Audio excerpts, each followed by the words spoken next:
The Barber is kind of like a trip to Mecca. This is America. It's a different thing like having it in Munich. So when are we actually going to see the production bike? What you never ever do, copy. You know, it's been a crazy 2 days. It's been 96 degrees, so we've been kind of out here baking in the sun.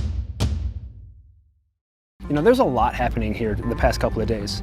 Driving through, you know, on the golf cart with the team, we had some laughs, we have some chuckles, you know, but there was a lot of bonding going on. It's waking up at 5:30, 6 o'clock in the morning and going out digging for old parts and just, you know, having a good time. You know, this is something, again, that I personally identified with doing this as a kid with my dad. Episode 2, we talked about the Heritage collection, which was the reveal of a clothing line that'll be coming, you know, along with this storyline of heritage and culture. But the other one, the other big reveal in episode 2 was actually this. All right, guys, come here. Let's make sure we didn't miss this. What'd you just say? The free swinging rubber solo seat will come as an accessory for the serial bike. Really? I'd love to hear your guys' comments below. Let us know what you think about Ralph just confirming that the solo seat will be an added accessory for the production bike.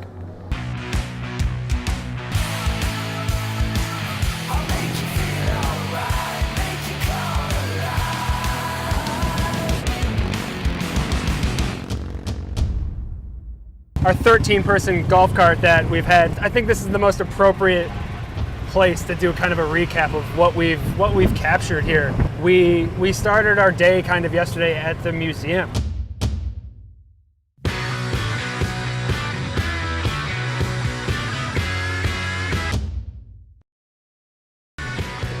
Look at this, look at this. The graphics of these bikes was one of my first projects. German engineering. This was BMW development and a wind channel perfectly designed, and so this was very special. Okay, cool. That's very pretty cool. good. And it was such a cool space to walk into and being greeted by Jeff, who is kind of the director there at the museum. I gotta tell you, the feeling walking into this place, like once you get past the threshold, you just start grinning like a little kid. Like the energy and the history inside of this place is pretty unreal. Let's go check it out. This is credited with being the first motorcycle. It's kind of ironic. It has 4 wheels on it, but it is an internal combustion engine. I can hear the racing. Is that here?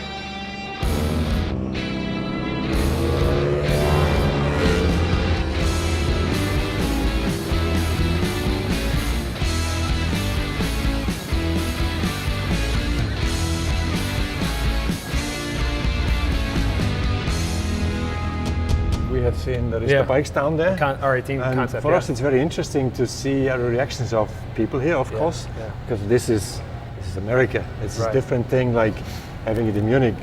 It's really fun to see how excited people are about, you know, one, the concept bike, but there are a lot of naysayers like, oh no, they're not going to build it this way. So it's like, it's even funnier to see people, you know, get the confirmation on things like the open shaft drive and now getting the confirmation on the customizable solo seat. So it's just like, you know, these little tidbits are kind of coming out as we go along, but maybe there's more.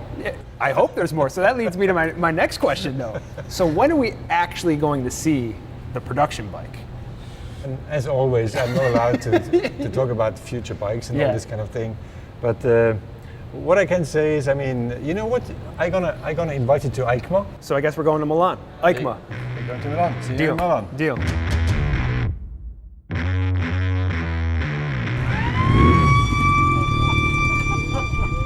Hey, look who is coming.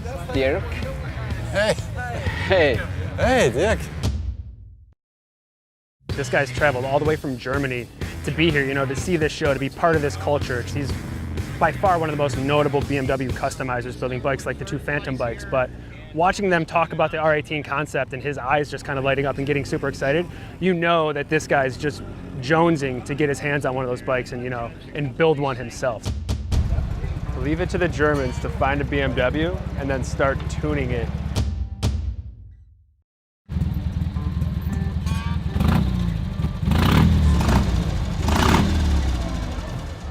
Perfect. Great. All right. I love these This things. is your Yes, environment right absolutely. now? Yeah. Nobody's gonna wake up at 4:30 in the morning who doesn't love doing something like this. How important is this cruiser segment, you know, to you and to Motorrad?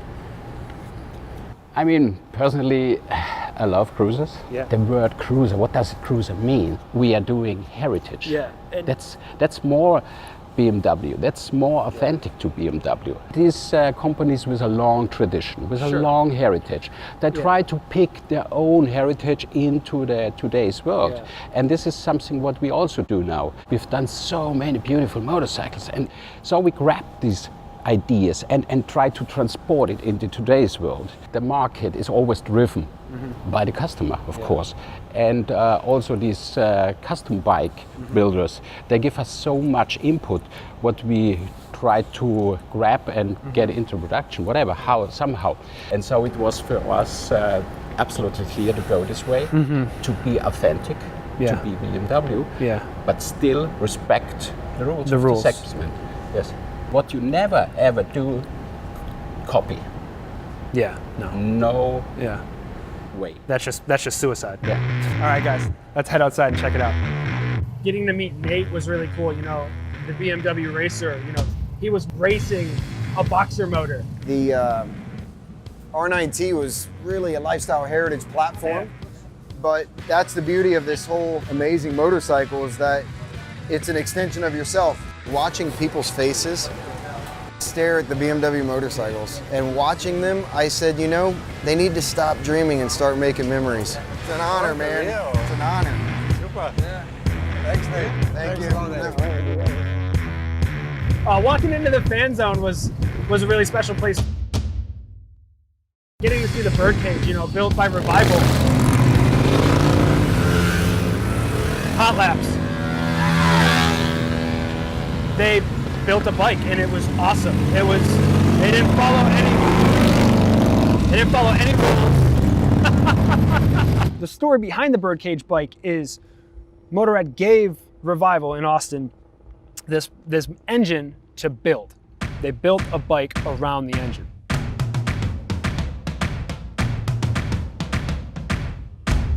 What I feel, you cannot inscenate the engine more than he did. Right. I mean, it's completely fragile and visible and transparent, and the engine is Just there. It's a masterpiece. I mean, he really left kind of like the focal point on the motor. So that's, I mean, you can see through the frame and things like that. It's crazy looking. Let's check what is there.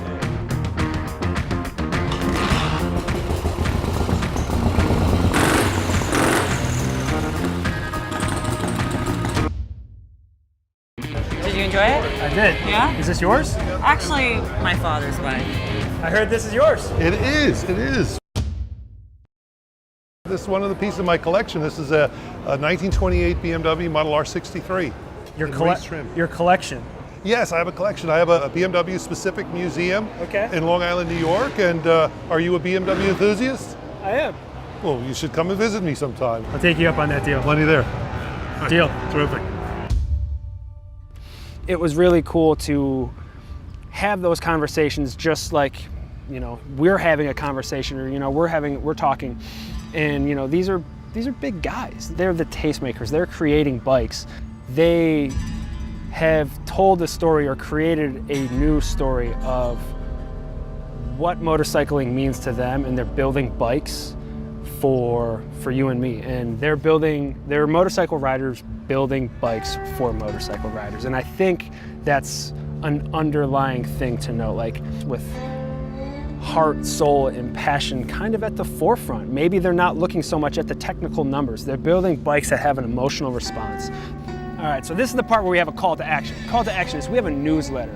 If you guys want to be the first to see these episodes and kind of want to be on the inner circle, sign up for the newsletter so you get this video first. And then, more importantly, after watching it, leave your comments, leave your feedback. Let's not forget this.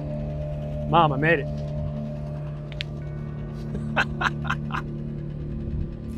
That's pretty cool.